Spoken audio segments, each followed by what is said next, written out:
अस्सलाम वालेकुम। मैं जमील फारूकी हूं। आप मेरा ऑफिशियल यूट्यूब चैनल देखें। आज फरवरी 2025 की 25 तारीख है, मंगल का दिन है जिस वक्त वीडियो रिकॉर्ड हो रही है। पाकिस्तानी वक्त के मुताबिक दोपहर के 1 बज चुके हैं। मेरी अंडरस्टैंडिंग में, मेरी नजर में 3-4 बड़ी डेवलपमेंट्स हैं जो मैं आपके साथ शेयर करना चाहूंगा। कुछ तस्वीर भी हैं, बोलती तस्वीर, जो आपके ऊपर आश्कार करेंगी कि असल में हालत क्या है। और हमारे अखबारात के अंदर, टेलीविजन चैनल्स के ऊपर, न्यूज चैनल्स के ऊपर बहारें ही बहारें दिखाई दे रही हैं। असल में जो लोगों के साथ बीत रहा है, उनकी आप बीती से ओ ओ ये आवाजें आ रही हैं, लेकिन अखबारात और टेलीविजन के ऊपर बहारें ही बहारें हैं। यानी दुनिया का कोई वेला तरीन शख्स होगा जो क्रिकेट मैच देखेगा, और फिर ऐसी क्रिकेट जिस क्रिकेट के अंदर कोई क्रिकेट ही दिखाई ना देती हो, और उससे भी कोई हौलनाक किस्म का फारिग तरीन शख्स होगा जो मेला मवेशिया में जाता होगा। और हमारे पास इतना वक्त होता है नहीं होता, लेकिन ये वाले मामलात हम अपनी आंखों से देख रहे हैं। फिर पाकिस्तान के मीडिया की जो हालत जार है, उसके ऊपर कमेंट करना बहुत जरूरी है। फिर 25 करोड़ अवाम के मुर्शिद यानी कप्तान यानी कैदी नंबर 804 यानी इमरान खान का नजरिया, उनका मंशूर, उनके टाइगर्स की हरकतें और अवाम की तवक्कुआत, इसके ऊपर भी कमेंट करना बनता है। फिर दो अदद हमारे साथी दोस्त हैं, एक है इमरान रियाज खान, उनके पीछे हाथ धोकर पड़ गए हैं कुछ लोग, और हम देख रहे हैं कि किस तरह से उनके खिलाफ एक बाकायदा मुहिम का आगाज कर दिया गया है। और दूसरे हमारे सीनियर साफी भाई हैं काशिफ अब्बासी साहब, उनसे मुतालिक भी कोई अच्छी खबरें नहीं आ रही। लेकिन क्या ये खबरें आज से आ रही हैं जो हम इसको विटनेस कर रहे हैं, या पिछले 2.5 साल से इसी तरह से लोग जबरी रुखसत पर जाते रहे हैं, फारिग किए जाते रहे हैं, नौकरी पर दोबारा नहीं रखे जाते रहे हैं? ये वाला मामला क्या है, ये फंडा क्या है, इसकी तफसीलात क्या है, वो भी मैंने शेयर करनी है। और एक पब्लिक पोल भी होगा, इसलिए गुजारिश है कि आपने वीडियो को शुरू से आखिर तक देखना है। एक और गुजारिश, अगर आपने चैनल नहीं किया अभी तक सब्सक्राइब, जरूर सब्सक्राइब कर लीजिएगा। बेल आइकन यानी घंटा या घंटी अपने अंगूठे उंगली या साथ रख के डंडे से दबा सकते हैं। इसका व्हाट्सएप चैनल का लिंक हर वीडियो डिस्क्रिप्शन के अंदर मौजूद होता है, जाकर उसको क्लिक करके ज्वाइन कर लेंगे तो आपके और हमारे दरमियान जो ताल्लुकात का फुकदान है वो खत्म हो सकेगा, राब्ता बेहतर हो सकेगा। मुल्क के अंदर हालत यह है कि अगर किसी सड़क की एक लेन को ग्रीन किया जाता है तो एक बारिश उसको बहा कर ले जाती है। अंडरग्राउंड प्रोजेक्ट्स की बातें चल रही है। मुल्क की तकरीबन हर इदारे की जो साख है वो खत्म होकर रह गई है। और हालत यह है कि निजाम इंसाफ से लोगों का जो एतमाद उठा है, उसके ऊपर कि 10 मुख्तलिफ अखबार हो तो हर अखबार की शह सुर्खी का लफ्ज लफ्ज एक ही पैरहन पहनकर खड़ा हुआ है, और आप और हम सबको यह दिखा रहा है कि पाकिस्तान में तो बहारें ही बहारें चल रही हैं। ये हालात है।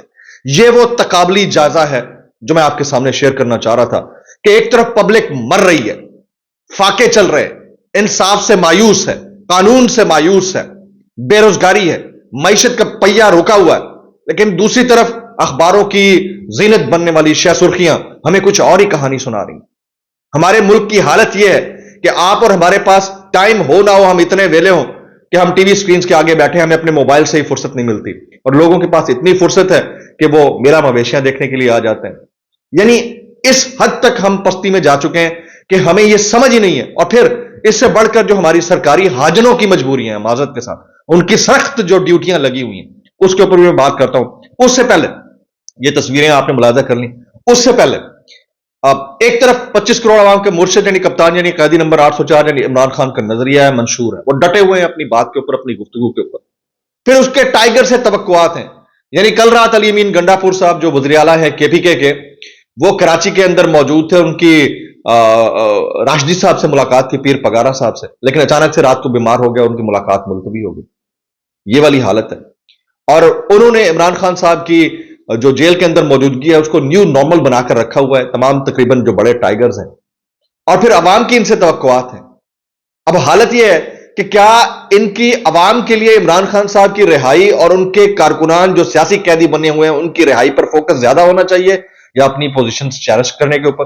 पब्लिक पोल रख रहा हूं आपके सामने। एक तरफ अली अमीन गंडापुर साहब हैं, दूसरी तरफ इमरान खान साहब हैं।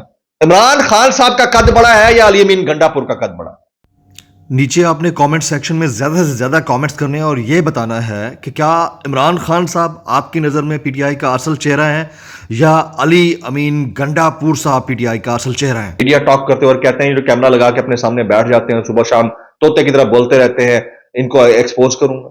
ये वाली हालत है। अब ये मैंने 2 तस्वीरें दिखा दी हैं, एक तरफ इमरान खान है, दूसरी तरफ अली अमीन गंडापुर है। आपकी नजर में पीटीआई का असल फेस कौन है? अली अमीन गंडापुर है या इमरान खान है? कमेंट करना चाहे नीचे कर सकते हैं, क्योंकि मामलात अब बहुत ज्यादा संगीनी की तरफ बढ़ रहे हैं, तो आपसे ये वाली चीज पूछना बहुत जरूरी थी। अब आ जाते हैं एक और पाकिस्तान तहरीक इंसाफ के मरकजी टाइगर, जिन्हें आपने तकरीबन पूरा 1.5 साल हीरो बनाए रखा, वो अब एक्सपोज पर एक्सपोज करते चले जा रहे हैं। वो कभी डॉक्टर शहबाज गिल के बारे में कहते हैं कि इमरान खान का फोन चोरी करके ले गए, कभी इमरान रियाज खान के बारे में कहते हैं कि एक दुनिया का कौन सा ऐसा बंदा था जो खच्चर पर चढ़कर यूरोप से होता हुआ इंग्लैंड चला गया और इस मुल्क के जिस पासपोर्ट के ऊपर मौजूद है वो पासपोर्ट उसका ब्लॉक नहीं हो सका। उनकी बात में शायद सतही तौर पर वजन होगा, लेकिन उस एक्सट्रीम पेन को आप फील कर सकेंगे जो एक बंदे ने 4 महीने काल कोठड़ी में गुजारकर अपने और अपनी फैमिली के साथ मिलकर बर्दाश्त किया।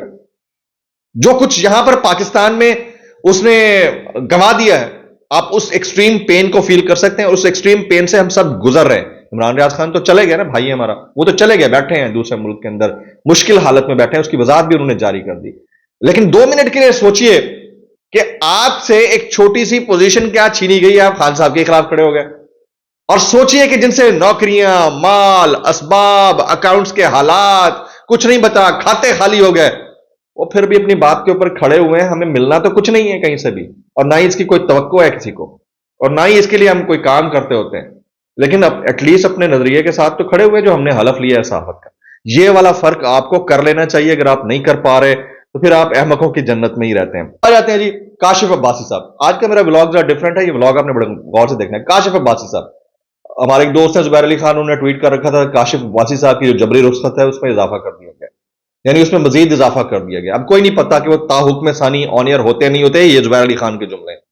अच्छा, इसको आप चैमगोइयां नहीं कह सकते, इसको कोई गप भी नहीं कह सकते, ये हम सबके साथ बीत चुका है। मैं अपनी बात कर लेता हूं। मुझे मेरे बारे में कहा गया कि 3 महीने की जबरी रुखसत पर इनको भेज दिएगा। इदारा मुझे कहता रहा 3 महीने के लिए आप छुट्टी कर लें, आपने इस दौरान बोलना कुछ नहीं है। मैं बाहर आते ही 4-5 दिन के अंदर ही मैंने ट्वीट दाग दिया कि इस तरह से हुआ है मेरे साथ। तो भाई अगर आपके साथ ये हो रहा है तो आपको नौकरी बचाने की नहीं, आपको इंस्टीट्यूशन यानी मीडिया का जो पिलर है, जिसकी हालत दिगरगू है, जो बोसीदा हो चुका है, छत जमी बोस होने लगी है, उसके लिए खड़े हो जाएं। भाई हैं काशिफ भाई, हमारे बड़े भाई हैं, और 2.5 साल में अगर आप सबके लिए इसी तरह खड़े हो जाते, चाहे उसका ओपिनियन कैसा भी क्यों ना होता, चाहे वो कितना ही जूनियर क्यों ना होता, हम सब एक दूसरे का साथ दे रहे होते, तो आज शायद ये नौबत ना आती। कम से कम हम अपना ही शायद कोई फोरम क्रिएट कर चुके होते। ये वाला जो सीन है, ये वाली जो सिचुएशन है, ये इंतहाई अफसोसनाक है। कुछ दोस्तों की चीजें थी वो मैं आपके साथ शेयर करना चाह रहा था। अब कुछ वायरल ट्वीट्स, वायरल बयानात, इस डिस्क्लेमर के साथ, अगर आपको मेरी बात बुरी लगती है तो माजरत, ज्यादा बुरी लगती है तो इंतहाई माजरत, और ज्यादा बुरी लगती है तो सानू की कैसे कर लेते हो यार। ये मुरीब फारूक साहब फरमाते हैं कि खबरें हैं, लफ्ज पर गौर कीजिएगा, खबरें हैं। इन्होंने तलात, र्यूमर्स, अफवाहें नहीं कहा, खबरें का।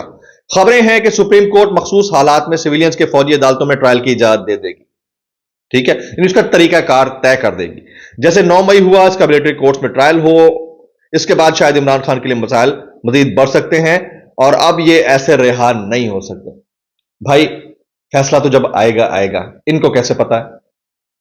ये आप सोचिए ना, खबरें हैं। एक तो होता है आपका तज्जिया कि मेरा मानना यह है या मुझे ऐसा लगता है, तो इसका मतलब है कि कहीं से ये आग लगी है तो आपको पता चला है, और करेक्ट होने में भी देर नहीं लगती। लेकिन अगर आपके पास से कोई इंफॉर्मेशन है तो आपको समझ लेना चाहिए कि क्या है। मैं इतना कहना चाहूंगा भाई, कैसे कर लेते हो यार। आगे चलते हैं। ये हसन अयूब साहब, सुनिएगा, ये कहते हैं मोहसिन नकवी साहब को नजर लग गई है, इन्होंने करके दिखाया है, उन्होंने क्रिकेट में बहुत अच्छा परफॉर्म किया। जब इतनी तारीफें होती हैं तो नजर भी लगती है। ये क्रिकेट नहीं थी जी, करकट था, कूड़ा करकट।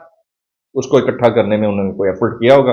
मेरी नजर में क्रिकेट में तो कोई काविश नहीं है उनकी, माजरत के साथ, ना ही उनका कोई क्वालिफिकेशन है।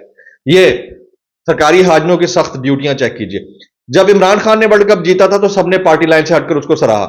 अब चीफ साहब बरतानिया गए, उनको इतना अप्रेजल, इस्तकबालिया मिला, उनको अवार्ड दिया जा रहा है, टॉपिंग फिगर के तौर पर देखा जा रहा है। सिर्फ उनके लिए नहीं, मुल्क के लिए बड़ाई की बात है। ये मोना आलम साहिबा कहती है। मैं इतना कहना चाहूंगा भाई, आप कंपैरिजन ड्रॉ करते हुए 10 दफा ये तो सोचें कि आप कंपैरिजन किसका किससे करें। इमरान खान का कंपैरिजन बनता है किसी पॉलिटिकल फिगर के साथ ना, लेकिन आपने कहीं और कर दिया। और इमरान खान वर्ल्ड कप लाया था भाई, क्रिकेट के किसी शख्सियत से आप करें, आप जॉन्टी रोड से करें, आप रिकी पॉन्टिंग से करें, आप विविन रिचर्ड से करें, तो समझ में आती है ना। मतलब ये क्या चल रहा है इस मुल्क के अंदर, ये समझ से बालातर है। ये आप सुन रहे हैं। अच्छा, एक और चीज, शाहिद खाकान अब्बासी साहब, शाहिद खाकान अब्बासी साहब, वो कहते हैं कि ये बात तो हम सब मानते हैं कि पीटीआई और एस्टैब्लिशमेंट दो फरीक हैं। शाहिद खाकान अब्बासी साहब कहते हैं ये बात तो हम सब मानते हैं कि पीटीआई और एस्टैब्लिशमेंट दो फरीक हैं, उन्हें मुल्क की खातिर एक मेज पर बैठना पड़ेगा, इनके पास कोई और चॉइस मौजूद नहीं है। इमरान खान एक हकीकत है, इस हकीकत को तस्लीम करना होगा क्योंकि कौम उसके साथ खड़ी है। और अब जो लम्स यानी Lahore university of management sciences की वीडियोस सामने आ रही हैं, जो कुछ लोगों ने वैसे उनके इस मामले के ऊपर प्रोपेगेशन की कि कुछ बच्चे जिन्होंने नारेबाजी की उनको उठा लिया गया है, ऐसा कुछ नहीं है। मेरे पास इंफॉर्मेशन है, आइडेंटिफिकेशन जरूर हुई है, उनकी मालूमात ली गई हैं इदारे से कि कौन से लोग थे, क्या थे, वो सब अपनी जगह के ऊपर। बहरहाल उस एक बड़े दिन के ऊपर टेस्ट तो हुए हैं, तो उसको तो आप नजरअंदाज नहीं कर सकते। अब एक ऐसे मुल्क के अंदर जब ये वाली सिचुएशन हो तो फिर बंदा आगे बात करे तो क्या करे। और शाहिद खाकान अब्बासी जैसे हलीमुत्तबा शख्स के दिए हुए मशरों पर भी अगर अमल ना हो रहा हो तो बस आप ना ही समझिए। तो ओवरऑल जो पॉलिटिकल सिनेरियो है, सिनेरियो के अंदर मीडिया का पिलर तबाह, लोग खुदसोजी कर रहे हैं, इंसाफ के मतलाशी हैं, इंसाफ नहीं मिल रहा। जो सोशल मीडिया है, जो कि अपने सोशल होने की वजह से बड़ा मशहूर है, उस सोशल मीडिया के साथ जो हम कर रहे हैं वो सब हम सबके सामने है। और ऊपर से हमारी ख्वाहिशें ये हैं कि हमें हर तरफ बहारें ही बहारें नजर आए, हालांकि हर तरफ से की आवाजें आ रही हैं और कुछ नहीं। ब्लॉग से इतना ही, दुआ में याद रखिएगा। अस्सलाम वालेकुम रहमतुल्लाहि व बरकातुहू।